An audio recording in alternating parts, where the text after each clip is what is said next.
Olá, é uma alegria poder gravar esse vídeo aqui a pedido do pastor Roberval.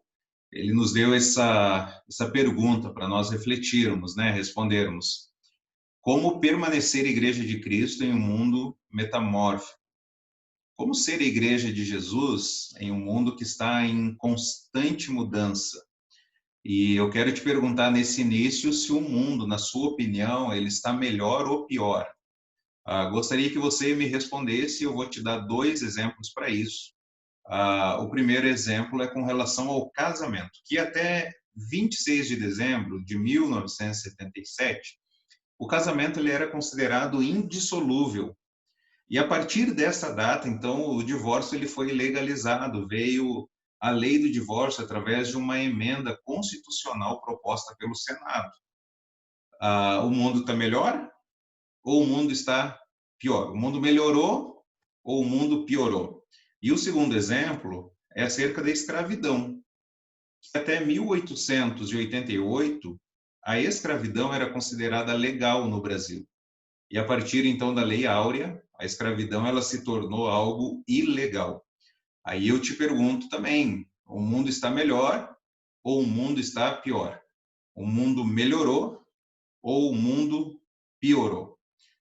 O nosso desafio enquanto igreja, povo de Deus, é estudar esses tempos, estudar essas datas que nós estamos vivendo, porque elas estão em constante mudança. Foi um mundo em que os nossos pais viveram e vai ser um outro mundo já, com outros valores, outras práticas, que os nossos filhos serão os líderes dessa próxima geração.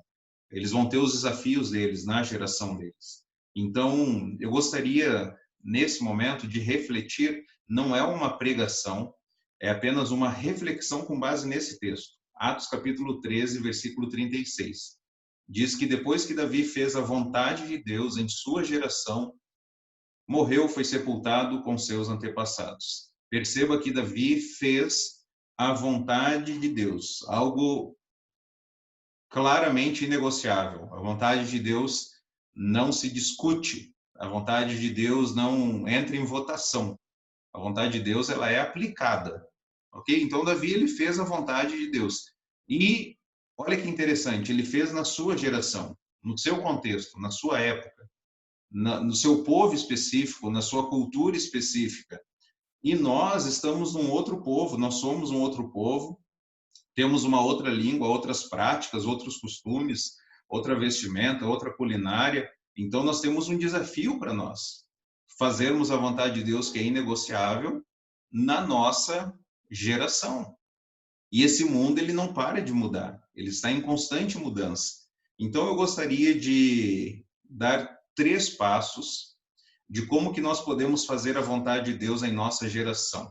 Em primeiro lugar, nós devemos identificar a vontade de Deus. Identificar quais são aqueles princípios supraculturais, ou seja, princípios bíblicos que estão acima de qualquer cultura. Aspectos que nós não podemos abrir mão, como serviço, comunhão, estudo da palavra, orações, generosidade, abstinência sexual antes do casamento, sexo só dentro do casamento, uma vida longe de vícios, educação de filhos segundo a instrução e o conselho do Senhor, confiança em Deus no meio das tempestades e adversidades da vida. Perceba, a vontade de Deus, ela não muda esses aspectos, por exemplo, que eu dei, são para todas as gerações. São para todas as culturas, em todas as épocas. Enquanto a igreja do Senhor Jesus espera a volta de Cristo, é assim que nós devemos proceder. De cultura em cultura, geração em geração. A palavra do Senhor, ela não muda, ela permanece, é a mesma. Então, quero te dar um exemplo de como que não é tão simples nós aplicarmos a vontade de Deus. É fácil, mas exige um exercício. Por exemplo, a Bíblia apresenta que todo alimento é santificado, né? Ele deve ser recebido com ações de graça. Nós podemos nos alimentar. Mas e com relação à carne de porco? Nós podemos comer ou não? É pecado ou não? Naquela situação em que Pedro estava dormindo e um lençol aparece perante ele no sonho, cheio de animais impuros, né? E a voz vem, mata e coma, Pedro. E ele fala, de maneira nenhuma, não, nunca coloquei algo impuro na minha boca, não vou comer. O povo judeu, ele não come carne de porco. E a voz diz, não chame impuro o que Deus santificou. Mata e coma. Então, os alimentos, eles são santificados através da oração e nós podemos comer. Todo alimento é bom, deve ser recebido com ações de graça. Não é pecado comer. Mas a reflexão que nós devemos fazer é, será que alguém se escandaliza se nós comermos? E aí tem outros temas também que a gente poderia refletir, como tatuagem. Podemos fazer? Não podemos? Qual o tipo de tatuagem? A bebida alcoólica? É possível comer? A beber? Não. O que nós devemos fazer? Futebol no domingo? É pecado ou não é pecado? Então, identificar a vontade de Deus, irmãos, nós precisamos, como igreja, saber exatamente o que é a vontade de Deus e o que não é a vontade de Deus. O que é a vontade de homens, por exemplo? A gente precisa identificar, né? Uma área que nós não podemos abrir mão. O ser humano, ele é pecador. E por mais que correntes seculares venham para nós dizendo que o ser humano essencialmente é bom, a natureza do ser humano é boa, nós temos a palavra do Senhor que diz que não há nenhum justo sequer, ninguém que faz o bem. Todos pecaram, todos estão destituídos de Deus, separados de Deus. O ser humano já nasce em pecado, a gente não precisa ensinar um ser humano a pecar, ele já peca porque é a sua natureza. Então, nós não podemos negociar a vontade de Deus, nós não podemos abrir mão para ter uma aceitação da sociedade ou até mesmo de pessoas que se dizem cristãos dentro da igreja, falando coisas que a Bíblia não apresenta. Então, nós devemos sempre proclamar que o ser humano é pecador, está separado de Deus e que Jesus morreu na cruz para ser e oferecer um sacrifício perfeito pelos nossos pecados e nos reconciliar com Deus. O justo morreu pelos injustos para nos conduzir a Deus. E a partir desse momento que nós somos salvos pela graça, por meio da fé, nós devemos viver para a glória de Deus. Essa mensagem que nós devemos proclamar. Então, primeiro desafio, identificar a vontade de Deus. Em segundo lugar, conectar-se com a cultura. Conectar com a cultura aspectos, formas, métodos que não ofendem a Deus. Alguns valores, por exemplo, culturais que não ofendem a Deus. O povo trabalhador não ofende a Deus. Hospitalidade não ofende a Deus. Generosidade não ofende a Deus. E nisso nós devemos nos conectar, né?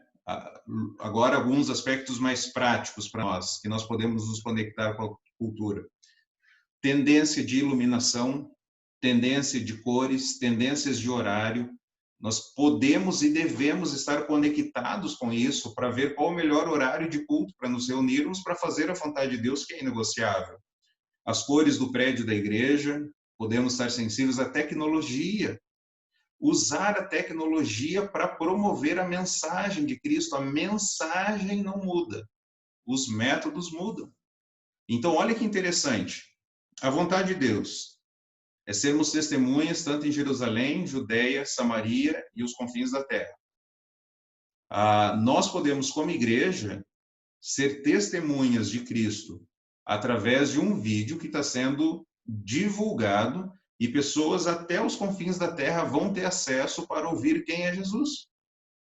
Veja, você não saiu da sua casa. Você propagou a mensagem e pessoas, tanto na Judeia, Jerusalém, Judeia, Samaria e os confins da terra, ouviram acerca da mensagem. A tecnologia nos ajudando a ser testemunhas. A igreja precisa estar atenta a isso. Senão a gente vai ter que voltar lá e pegar o camelo e o cavalo e navio para levar a mensagem. Não estou dizendo que a gente não deve enviar missionários, irmãos, mas é nos conectar na cultura em aspectos que nós podemos e devemos nos conectar. E aí a gente pode refletir também com relação a jogos, esportes, né? As práticas e métodos e formas que elas estão sempre mudando, vão mudar, né? Lembra a época do Orkut, do Messenger? Agora não se fala mais, não se usa mais. As coisas vão mudando, então a igreja precisa estar sintonizada, conectada à sua cultura para propagar essa mensagem. Mas, em terceiro lugar, tem aspectos que nós não podemos abraçar. Nós devemos confrontar. Alguns exemplos. A sensualidade, devemos confrontar. O sexo antes do casamento. A exploração do ser humano. O racismo. Qualquer tipo de facção, partidarismo, nós devemos confrontar. Qualquer tipo de parcialidade, nós devemos aceitar as pessoas, todas elas na igreja, e ajudá-las a serem transformadas por Cristo. Devemos confrontar a ganância, devemos confrontar o egoísmo, a falta de amor pela família, a murmuração, a falta de honra aos pais, de obediência aos pais, a falta de sabedoria dos pais ao educar os filhos. Tudo isso nós devemos confrontar. Nós não podemos nos igualar ao mundo. Nós devemos, com verdade e amor, falar a verdade do Senhor, o que Deus estabeleceu para nós. Então, veja que são esses 3 passos para nós permanecer igreja no mundo que está em constante mudança. Identificar a vontade de Deus, após isso, conectar a cultura ou confrontar a cultura, dependendo daquilo que ela ofende a Deus ou não ofende a Deus. Então, resumidamente, nosso grande desafio é permanecer uma igreja biblicamente sadia e culturalmente relevante. Quero usar essas expressões aqui que foram usadas pelo pastor Thiago Mates, da igreja Red em Indaiatuba. Então, sermos uma igreja biblicamente sadia. Uma igreja que não abre mão dos princípios bíblicos. Uma igreja que é fiel. Uma igreja que é inflexível. Uma igreja que vai morrer se necessário for. Os cristãos vão morrer se necessário for, mas não abrirão mão da palavra do Senhor. Ela é verdade absoluta. E a vontade de Deus nós obedecemos. Nós não questionamos, não argumentamos. Nós simplesmente obedecemos. Mas, ao mesmo tempo, a igreja ela precisa estar sintonizada no mundo, conectada no mundo, sendo relevante no mundo. Em aspectos que não ofendem a Deus, nós podemos usar, acabei de mencionar lá sobre questão de cores, de iluminação, horários, locais, a gente pode fazer essa reflexão e abraçar aquilo que a cultura tem disponibilizado para nós. Então, ser uma igreja biblicamente sadia e culturalmente relevante. Firmeza bíblica e sensibilidade cultural. Senão, irmãos, a gente cai no risco de sermos legalistas ou libertinos, moralistas ou relativistas.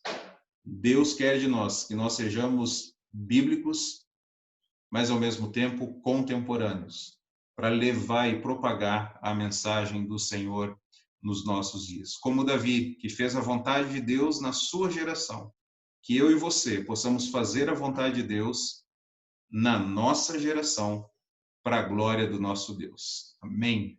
Que Deus te abençoe nesse desafio de colocar em prática esse desafio que nós temos. Que Deus nos abençoe. Um grande abraço, pastor Roberval e a igreja. Que Deus os abençoe grandemente.